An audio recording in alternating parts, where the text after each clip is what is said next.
عبد الرحمن الشيخ فرح والله سماحيانا وكما دheerahay uu shacabka dhibkaan u geystay waxa weeyaan dhibkii dawladii hore ka jiray tacadiga daraa waan geystay oo dawladdu inay cafidana waan doonayaa cadiyada aan geysto waxa kamid ah waa la amray hortanu waxa la amray raggii mas'uulka ah ee meesha joogay kooshinadii wali anu iskayga waxba uma xukumin oo ma baxbanaanaanin la xukumo ma waliga ahaayeen mar waxay xakumay ay sane mar waxay xukumayay baalkii ilka case mar waxay xukumay kii kale muxuu ahaa aduu raggaas ay xukumay hoggaanka ii iman jiray hoggaanka shukri buu ahaa 24 saac nabuuna dhamaan jirin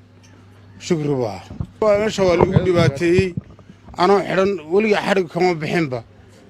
wax kalena waxaan waxaasiye dadka sida u dhaama bay ahayd anu cabsi uma lihi nin sharci anu dhibka waan ku sameeyay dhibka dadka amarku baan qaadanay biyaha geel hadii la dho waa gelnay wixii ku sameeyay la dho waan ku sameeynay kuwii dabka waa loo wada dhanaa maca hoggaamo muna joogno hoggaamana la joogay dad badan baa lahaa waa la wada dhanaa nin wax lagu cadeynayo oo saddex nin oo saaxiibadii ku cadeynayaan bay ahayd ilaahay baana wax cadaabay qof bilaaadmiyo dab ruux bilaaadmiya inuu ku rido waa qalad waa dhibaato weyn weeyaan marka ku cabsiin bay ahayd aan ku cabsiinay marka arintaas ana lahaa waan qaatay haddana shacabkaygana maalinta aan jeel ka baxayeen ee laga bedelayeen waxaa la iga bedelay oo dadkii intaan wada gacan mariyay aan ku cafiya hadaan biyana galiyay hadaan raax shaqadiini waa laga bedelay cafiya in laga bedelana waan doonayay meel dhibaato badan baad aan dhowr iyo 10 sano xagga ciidanka joogay waan soo sanaabatay gal umbay dheen marka waxa weeyaan dhibaato iska socoto oo dabayla ayaa ahayd annaga qofkii hadii loo xukumo waxa sameey hadii lagu dhahana oo sameyn weydina waa lagu dhibaatayni waxa waa inaad qasab ku samaysidee haddii kale dhibaatada baa kuugu daraan aniga waxa weeyaan waxyaalaha ka mid ka ah ee lagu sameeyo waxyaalo la soo koobi kara ma oo dadka shacabka oo soo dadkii dalka la maaha soo dadkanagi maaha soo dadkii dadkeenan lahaa maaha maxaa seen loo ogolay dad ma jirto mas'uul waliba hoggaamada iyo rag kooshinada kooshu lacag buu ku bixin jiraa asagu inuu wadanka u baabiyo oo dhibaateeyo lacag buu ku bixin jirayba waa ninkii ilka casal la oran jiray ilka casal ninkii la oran jiray ninka dawladdu intay aragtay ay banaanka ka martaa anagana way haysataa sharciyada la higu anu marka madaxweyne waxaan gabiyayga 4 sano oo kumbaleeda hadda ma shaqaynin ana shaqaynina haddana dambiyadii dadka shacabka dambigoodii yaa la ii soo xidhay waana ku alxamdulillaahsanaya haddana waxaan ka codsanaynaa shacabkanaga iyo dawladdanadu inayna cafido yaan ka codsanaynaa marka sayga dhibkoona dhib la sheegi karaya ma dhibkii meesha ka jiray aniga ama afkaaga haysan bay ahayd ama dhibaatayada ma ahayd anigu calooshayda dhan way tolan tahay dhaawacaan ku soo maray xitaa xaqii makalaakiyaga wax haddana anigoo saasa waa lii dilay oo jeelka dhaxaysa 4 jeer baa lagu dhax dilay way ogaayeen asluuboo dhanna yaa marka waxa weeyaan waa kala xidhnaado iyo kulay diloonba dhibaatadii ugu weyneed ee ma aragtay adduunka dhibkii igu badnaa tigreega dhibkii iga soo marabeed kii labaad ee ka sii bansiina kan boohaa deegaanka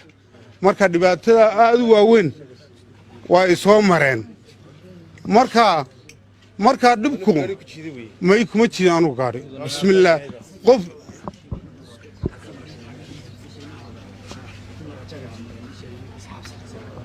anu ninna gaari kuma jirin mana arkaynin gol bismillaah qof bilaaadna gaari soo loogu jiidi muxuu yahay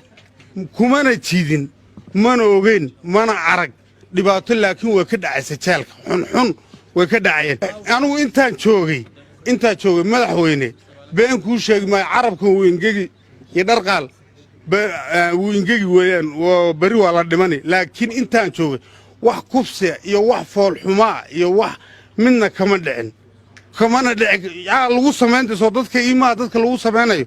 xaqeen anigu u noolaani garaas bafiid laagarna la xisbiga la dhahay